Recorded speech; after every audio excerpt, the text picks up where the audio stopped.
Bagaimana kondisi MKC saat ini, Pak? Bibirnya dower seperti itu, saudara.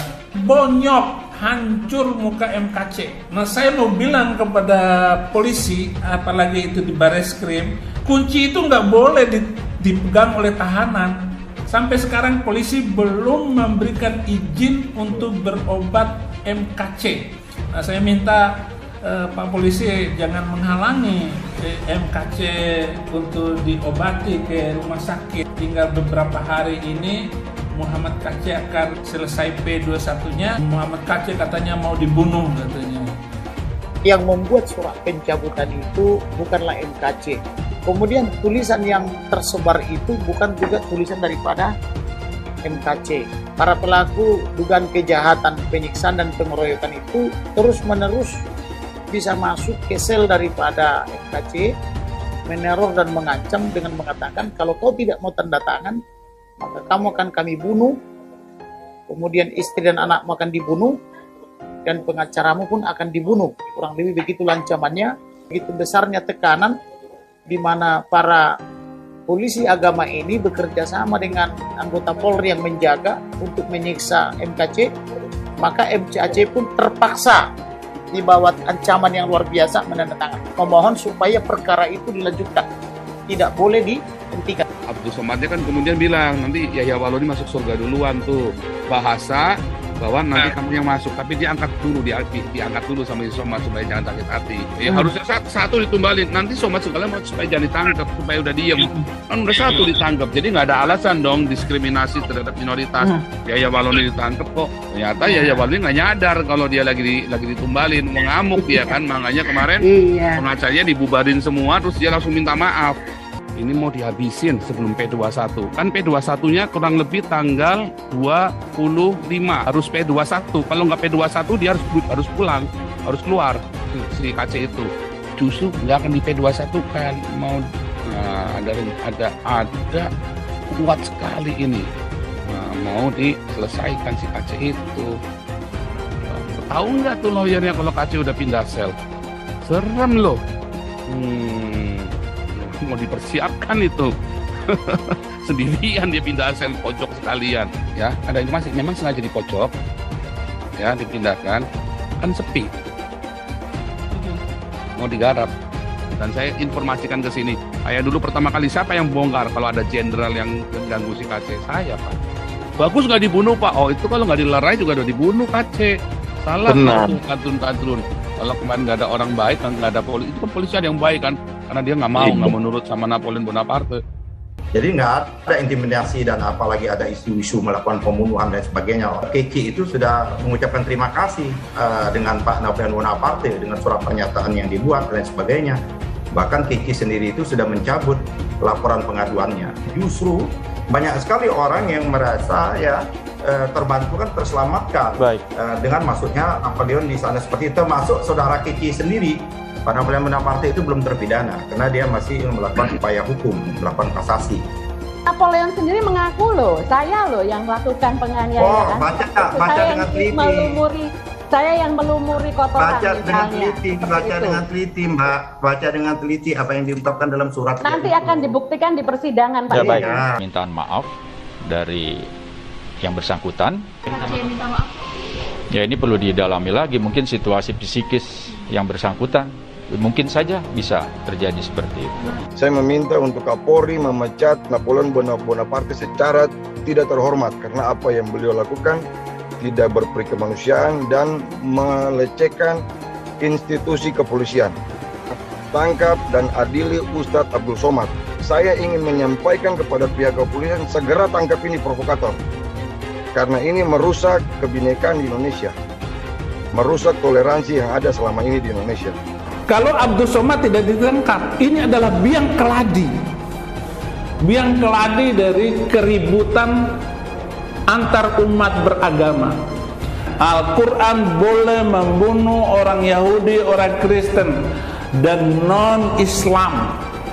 Ayat-ayat tentang boleh membunuh dan boleh menghina orang lain beda agama itu ditutup. Ini strategi pemerintah China agar orang-orang Uighur tidak menjadi teroris. Kenapa Al-Quran diturunkan di Mekah?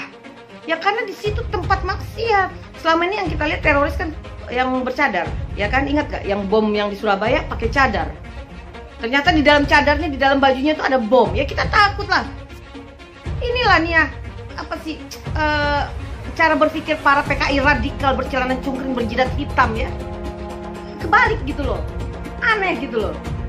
Kalau bagi teroris yang bunuh diri itu nggak akan ditemani bidadari, ya itu manusia-manusia bodoh.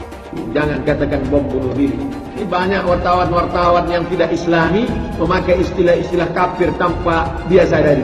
Gerakan bunuh diri, padahal gerakan mati syahid. Zaman sahabat Nabi pakai pedang, zaman sekarang tak pakai pedang. Letupkan, ledakkan, mati syahid. Ada pun orang yang mengejek ini mati konyol. Orang mati syahid dia katakan mati konyol. Saya pernah ditanya, apa pendapat Pak Ustadz tentang ISIS? Bagus, saya bilang. Siapa yang tidak ikut kepada ISIS, kafir, halal darahnya. Bapak, kamu salah sholat sekarang juga.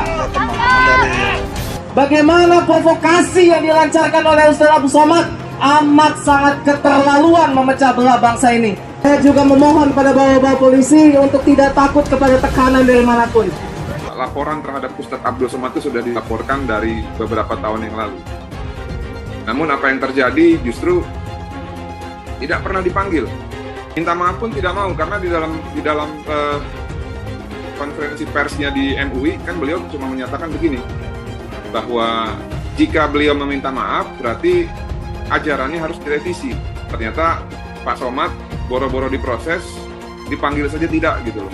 Makruh hukumnya menengok tiang listrik yang berbentuk salib, karena dikhawatirkan hati goncang. Itulah yang ditempelkan salib di belakang ambulan. Kalau masjid kita punya ambulan, balik dari sini ambil pilok itu lambang yang ada di ambulan, ganti dengan bulan sabit. Siapa yang ikut-ikut tradisi suatu kaum, maka dia bagian dari kaum itu. Berita di luar ini bahwa MKC meminta maaf. Saudara-saudara, tidak ada minta maaf. Ahok aja diedit itu videonya sehingga Ahok dikenakan pasal penistaan agama. Ahok dibilang maaf, kalau bilang maaf berarti dia terbukti bersalah, tetap dituntut. Ya, jadi ini kan setting ini supaya pihak KC atau pengacaranya mau membuat kata maaf juga. Jadi jebakan Batman ini kan ternyata KC-nya kuat. Batu hitam itu ya Allahnya orang Islam, walaupun seluruh ulama Islam mengatakan kami tidak menyembah batu hitam. Tetapi kenyataannya kenapa harus pergi ke Arab Saudi untuk mutar-mutar batu hitam itu? Bahkan kita kalau naik haji itu putar 7 kali. Sekali putar, cium itu batu hitam. Putar lagi sekali, cium batu hitam itu. Tidak ada masuk surga di dalam Islam itu. Lalu saya tunjukkan ayatnya. Quran surat Al-Ahqaf ayat 9. Jadi Nabi Muhammad tidak tahu apakah dia masuk surga atau tidak. Nah ini yang dimaksudkan oleh Muhammad KC, bahwa tidak ada keselamatan di dalam Islam. Benar itu ada di dalam Al-Quran kok. Ayatnya ada bahwa Nabi Muhammad ketika sholat didatangi oleh jin dan mengerumuni ketika dia lagi sholat. Ayatnya ada. Orang Islam aja yang nggak tahu ayatnya di mana.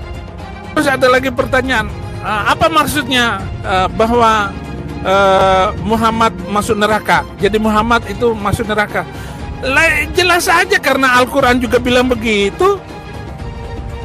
Quran surat ke-19 ayat 71 dan 72. Dan Al-Quran itu boleh membunuh manusia lain karena beda agama. Saya tunjukkan ayatnya tadi. Surat ke Al-Baqarah ayat 191. 300 ayat di dalam kitab itu boleh menyelesaikan nyawa orang. Bela kitab sucinya, bela Tuhannya, ya kan? Kalau Tuhannya pun setan, lupa bahwa Bapak Napoleon Bonaparte ini adalah sudah divonis suap, dan suap itu juga diharamkan oleh agama. Tidak apa-apa mencuri, tidak apa-apa korupsi, tapi tidak menghina agama loh. Sama saja perbuatan mencuri pidana itu juga diharamkan oleh agama. Kalau seperti ini apa bedanya dengan seorang teroris?